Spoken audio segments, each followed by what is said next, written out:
தமிழகத்தில் மருத்துவமனை தூய்மை பணியாளர்களும் பணி சுரண்டல் நடைபெற்று வருவதாக சமூக சமத்துவத்திற்கான மருத்துவர் சங்கம் குற்றச்சாட்டு தெரிவித்துள்ளது. சமூக சமத்துவத்திற்கான மருத்துவர் சங்கம், ஆர்சிஹெச் தூய்மை பணியாளர்கள் சங்கம் மற்றும் பல்நோக்கு தூய்மை பணியாளர் சங்கங்களைச் சேர்ந்தவர்கள் சென்னை பத்திரிகையாளர் மன்றத்தில் செய்தியாளர்களை சந்தித்தனர். அப்போது தூய்மை பணியாளர்கள் பணி நியமனத்தில் வெளிப்படைத்தன்மை இல்லை எனவும் அவர்களுக்கு பணியாணை வழங்க நடவடிக்கை எடுக்க வேண்டும் எனவும் தெரிவித்தனர்.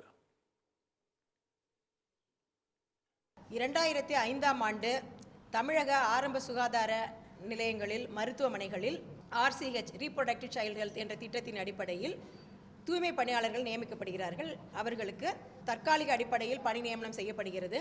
ஒரு நாளைக்கு 12 மணி நேரம் வேலை வழங்கப்படுகிறது. தொடர்ச்சியாக அவர்கள் 12 மணி நேர வேலையை தொடர்ந்து செய்து வருகிறார்கள். எந்த விதமான வார விடுமுறையோ அல்லது தேசிய விடுமுறை, மருத்துவ விடுமுறை கிடையாது. தொடர்ந்து அவர்கள் பணி செய்து வருகிறார்கள். கடந்த 10 ஆண்டுகளுக்கு மேலாக மாதம் 1500 ரூபாய் மட்டுமே இந்த குறைந்த தொகையை தொகுப்பூதியமாக அவர்கள் பெற்றுக்கொண்டு பணிபுரிந்து வருகிறார்கள். வார விடுமுறை, தேசிய விடுமுறை, மருத்துவ விடுமுறை வழங்கப்பட வேண்டும். இஎஸ்ஐ, பிஎஃப் போன்றவை வழங்கப்பட வேண்டும். மீதமுள்ள ஆர்சிஹெச் தூய்மை பணியாளர்களுக்கு உடனடியாக பல்நோக்கு மருத்துவமனை பணியாளர்களாக பணி நியமனம் செய்ய வேண்டும். அவர்களுடைய ஊதிய பாக்கி நிலுவை இல்லாமல் வழங்க வேண்டும் என்ற கோரிக்கைகளை வைக்கின்றோம்.